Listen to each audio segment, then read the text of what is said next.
Greetings and salutations, all you absolutely beautiful individuals. Welcome to another epi of League Unlock. And with all these off-season changes, new formats, 3 splits in the LPL, LCK, LTA, LEC, all these amazing storylines to watch. But the biggest increase in viewership for a region by far for 2025 is going to be the NLC.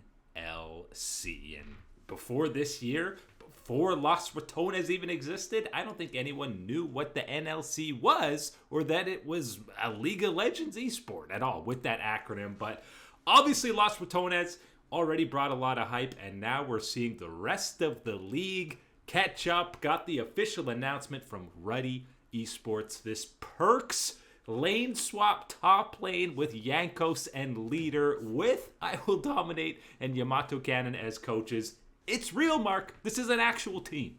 You got to get 2 different buckets of water ready. One to, kind of wake you up, say, whoa, NLC, what's going on, Los Ratones? Here's the second one, the second wave of the changes that are coming through since Los Ratones announced that they were going to be with the NLC and what was going to happen, what the changes expected, around the system for the league.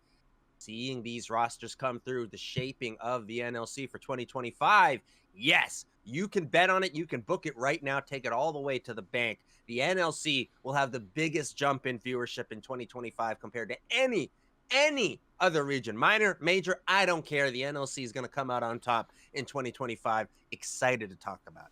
And especially because I feel like the viewership last year was probably like 1,000 people on average. And now you can pick any one of these guys who's going to co-stream, and they'll probably be pulling more numbers than the entire league was getting on average last year. And I mean, adding to this, we already know all these scrims and stuff were going to be public for Los Ratones, but Yamato saying the same will be said for this Ruddy Esports squad. And you've heard Jankos talk about this, saying it's a great opportunity. Number one, he wants to go full streaming. He's going full stream mode this year, and this was just a bonus that he can play competitive games as well. He had to, he pulled back and said, I still want to win. I'm still trying to win, but the content is almost the 1A priority for him, it sounds like. And I think at the end of the day, realizing where he is in his career, where he is in his life and everything that goes with it, that having this type of opportunity for Jankos has got to be the best case scenario, not just for him, but for his fans, for the viewers as well. Because yes, you are going to get that competitive angle that you wouldn't get strictly with just a pure content format type of thing. But I think as a guy, Jankos going full into that content, fully appreciating as a personality in the scene is going to be a big thing in the future of this league and of the scene. Getting a little preview of it, if you will, this year in the NLC with this Ruddy Esports team, I think is going to be a good kick starting point. And again, in this off season, obviously we're starved for games, so that's why a lot of this viewership is so high for these scrims. Like Los Ratones this week has been scrimming. If you add up all the players in Cage Roll, it's like over 100K people watching these scrims and getting the behind the scenes of how a team is run, how the communications work. Even if this is a tier 2 region, these aren't teams that are going to be seen at Worlds or anything, but I think fans are legitimately interested in this behind the scenes angle. And usually we're feasting on snippets of mic checks that teams might release as a kind of hint into how communications go, but actually seeing these full games play out, and again, assuming this Ruddy squad is doing the same thing, this is going to push forward the entire scene. And the Ruddy ones are going to be must watch, must listen to events on might YouTube. Might be a bit toxic. Maybe a little bit of a couple of the beep warnings going on in these comms for sure, but especially because, hey, already they went 0-5 in one of their first days of scrims. The content is already there with these guys. I'm interested to see the dynamic of how this thing can hold itself together, and really how well Jankos can hold everybody together when you do give a look through the Ruddy Esports lineup. Yeah, and we'll see, obviously, what is the mental toll in a league like this where, let's face it, there's still going to be a ton of eyes on you and watching your every move, analyzing every click when it's publicly available. versus the pressures that are when you're on an actual LEC team, whether there's world aspirations for a squad or not. Interesting to see what the differences will be. You've even got a squad like this Nord Esports team that doesn't have as big of names as these other two that we're talking about, but Vizicachi, Santorin, X-Matty, Treats, these are all guys who have played in Tier 1 regions. And then, of course, NoWay is actually probably the biggest name on here, who's constantly pulling 10K plus viewers. So again, all these streamers now seeing these opportunities where you can just play on a pro team. And to see an environment come through, right, where the Los Ratones join the NLC. Now you get a Ruddy Esports. Then you get another one coming through where we're getting these teams filled out with some of these pros. And whether it's a situation of maybe, not able to secure a top tier region type spot, or maybe taking a different step, different turn direction within their career, to still have this opportunity to check in with them, get to see the competitive action, is going to be a major win and major draw for so many people to tune into the NLC. You already talked about it with the scrims and how much attention they are getting for someone like Los Ratones. Man, I'm throwing on Twitch and I'm expecting it just to be a normal day. It's the off season. I'm not probably going to see any league stuff until I scroll through my following list. Number one, ahead of all the main streamers, variety, whatever, it's Los Ratones scrims. People are interested and are invested right away, and the year hasn't even started for the NLC. Even when some of these scrims, they're getting dumpstered or they're having to play from an 8K gold deficit, whatever it is. This team's obviously going to be the favorites to win. You've heard guys like Jankos and Perkz obviously saying, yeah, well, that team is obviously pretty stacked for an ERL squad, but I'm very curious. I'm just assuming this is going to be a glowing success for the NLC and a lot of these teams, but I'm curious how this impacts leagues going forward, especially some of these tier 2 regions, in terms of showing, man, if you just get a popular streamer either playing on a team or involved in it. We already kind of saw this with DSG, but this fully now seems to be a future opportunity for these lower tier teams.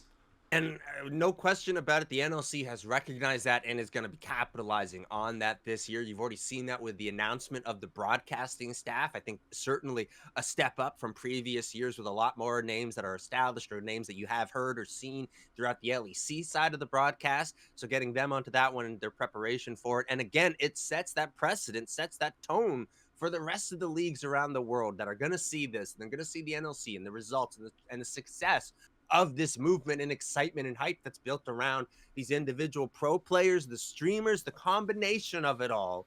You're going to see that. And again, we've talked about this, harped on it. The LTA, the LEC, whoever, I don't care what region, calls up these teams and says, hey, do you guys want to come in for a guest spot? Do you want to maybe set aside a road weekend and play against our teams? Whatever, you got to set this up. And I think that is going to be one of those lessons taken from these leagues to say, hey, we can open up a spot. We can have a couple of these old pros, bring in a content creator to bring in a whole new crowd. This is a ticket for more viewership.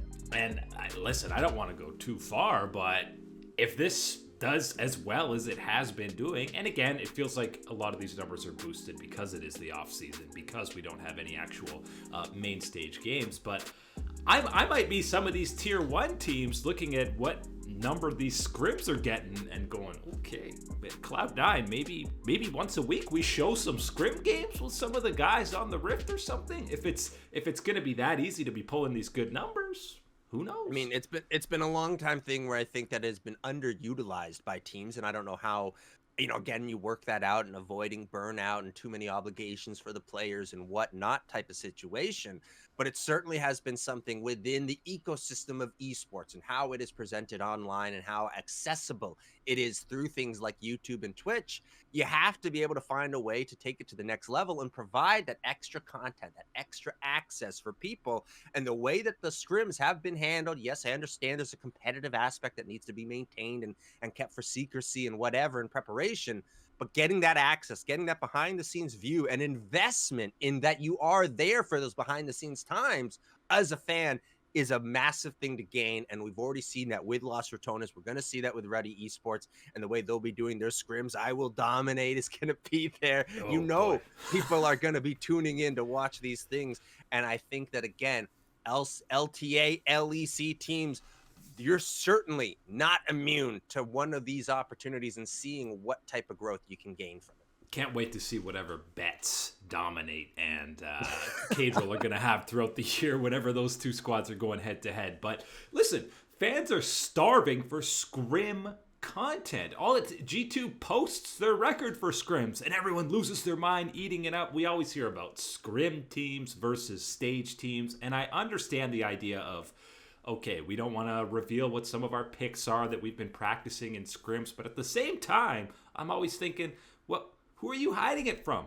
You're playing these guys in scrims. They know what you're playing. If it's a lower tier team that you're not scrimming, do you really care if they know you're working on a pocket pick or a counter pick? It only seems applicable in specific playoff matches usually.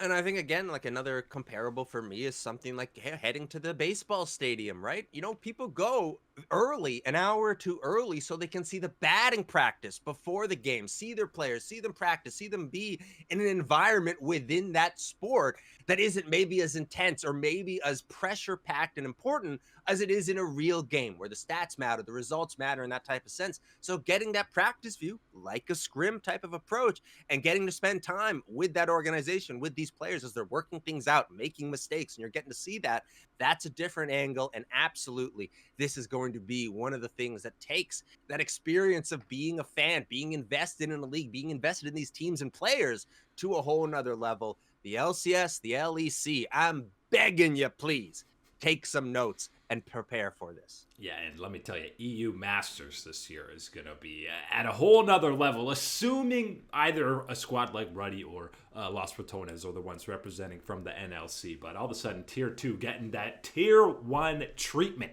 heading into 2025. But that is it today for League Unlock. Eric and Mark here with you beauties. As always, thanks so much for hanging out. You know we will catch you on that flippity flip.